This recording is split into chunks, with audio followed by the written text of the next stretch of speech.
Welcome to the Nevis Newscast for Monday, September 9th, 2024. I'm Donis Wilkinson Keynes. Governor of the United States Virgin Islands, Albert Bryan, paid a courtesy visit to the office of Acting Premier of Nevis, the Honorable Eric Evelyn, on Friday, September 6th. This is the governor's first visit to the island.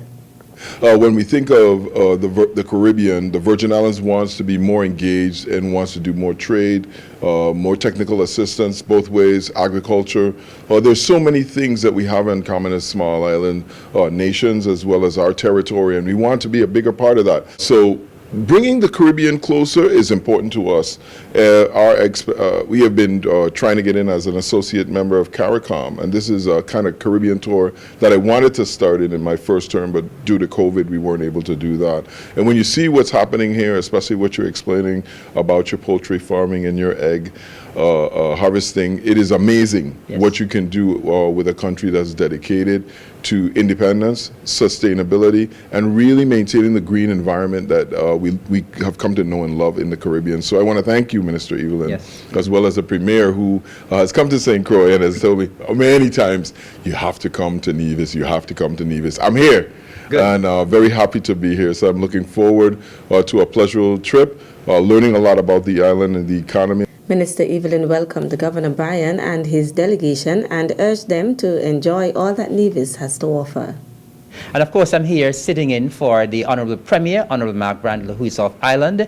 And so it has been my pleasure to officially welcome Governor Bryan to Nevis. Of course, we know that the island of Nevis and the United States Virgin Islands, we've had some excellent ties over the years. We have thousands of our nationals who reside in St. Thomas, St. Croix, and St. John.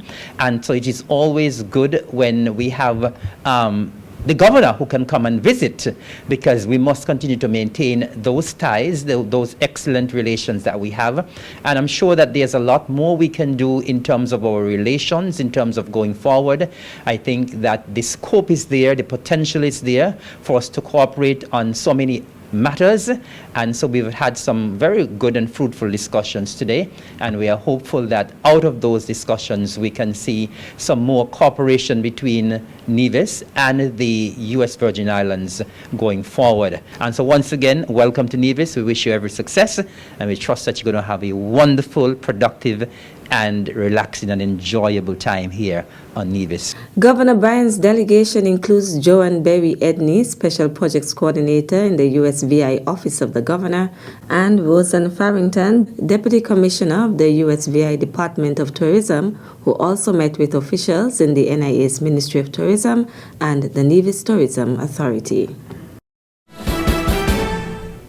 The Department of Education will be reinstating its adult education unit with the hope of awarding Caribbean Vocational Qualification CVQ. The CVQ is an award that represents the achievement of a set of competencies that define the core work practices of an occupational area consistent with the levels articulated within the Regional Qualifications Framework.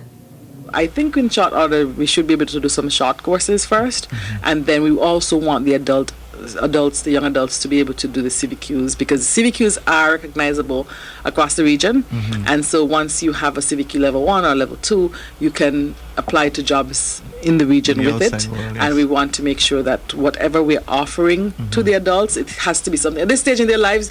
Yes, they want to get a skill, but they also want to be able to have some form of qualification that they can use in various jurisdictions. This is in addition to technical and vocational education and training TVET that is already being offered in schools.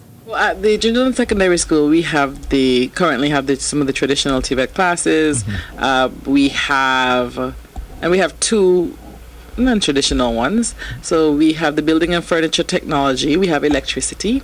We have cosmetology, which is a non-traditional one. They are working, and we just finished some assessor trainings in July. So we're trying to award CVQs which assess the level at which you are in your technical field. So cosmetology, we are working towards introducing that this year for the first time. Building and furniture technology, we'll be doing CVQs for that as well through a project that we're working on, a TVET project that should be launched at the end of September with the Commonwealth Local Government Forum. And they have visual arts, which is painting, drawing, all of those arts. They have music, which is a TVET subject as well. And of course, our traditional food and nutrition and clothing and textiles are also available at Gingerland Secondary. TVET subjects are also offered at the Charlestown Secondary School, CSS. At CSS, we have several TVET subjects being offered, including they have some welding going on there. I love the work that Mr. Franklin and his team and his students do. They make little gates and they do that type of thing. Industrial technology farm. They have the electricity the same way. They don't have the cosmetology, but as I said, Gingerland doesn't have the welding. So they have a few that are offered at CSS that are not offered at Gingerland. But at the end of the day, the students are being exposed to a gamut of technology and TVET subjects. Permanent Secretary in the Ministry of Education, Zanella Claxton. Still to come? That is why you have had the problem over different political administrations. That is why I want to take the politics out of it. We'll give you the details after this break. The people of Nevis have long remained connected to the gifts nature has bestowed. As an ambassador of this majestic island, it is my duty to encourage my people to nurture, preserve, and protect what makes us unique as a people and strong as a country. This one is dedicated to my lovely little island. Welcome back. On this matter, I will say I'm very hopeful. And I'm hopeful because I've been in the practice of solving problems. The first thing is to diagnose, and we have diagnosed the problem. Now we are going to come up with the solutions. On Friday, September 6th, the Prime Minister and the Minister of National Security, the Honorable Dr. Terence Drew, officially launched the 90-day campaign against crime and violence in St. Kitts and Nevis. The campaign is aimed at addressing crime and violence as a public health issue.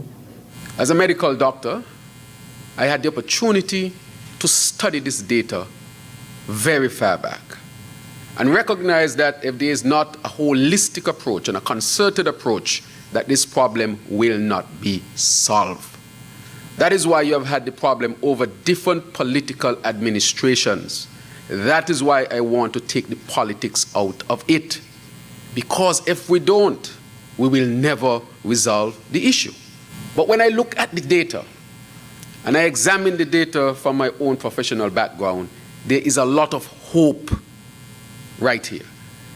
Because with the data, it means that we have the issues, the causes. We can define very precisely what is the problem. And if you can diagnose the problem, it gives you a great opportunity to come up with the solution. The event was attended by representatives of the business community, church and religious institutions, political parties, sports associations, social clubs, senior government officials, and other community-based organizations. I want to say officially and to launch from this point onwards the 90-day campaign against violence and crime. And to say that there will be a number of activities that would involve all of us.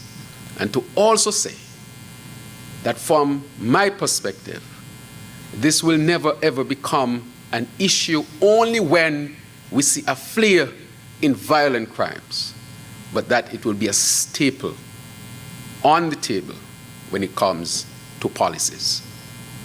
And so we will create, from the interministerial aspect of the government, a secretariat, which we have started already. And that secretariat will reach out to all in our society who want to contribute positively to resolving this matter. And so the government will put its resources behind this. And from that secretariat, we will collaborate with all of you so that together, once and for all, we can say that the whole of society is engaged in dealing with the issue of crime and violence and making citizen security our priority. Prime Minister and Minister of National Security, the Honorable Dr. Terence Drew. The Nevis Island Administration invites the general public to witness the ceremonial parade and awards ceremony to commemorate the 41st anniversary of the independence of the Federation of St. Christopher and Nevis. The parade will be held at 8 a.m. on Thursday, September 19th at the El Camino T. Willett Park. All groups and clubs who are interested in participating in the ceremonial parade to mark the 41st anniversary of independence of St. Christopher and Nevis are asked to be present and punctual for the practice sessions. These sessions will take place on the grounds of the El Camino T. Willett Park at 4 p.m. on Tuesday, September 10th, Thursday, September 12th, and Tuesday, September 17th, 2024. That's it for this edition of the Nevis Newscast. On behalf of all of us here at the Department of Information, thank you for viewing. I am Donis Wilkinson Keynes.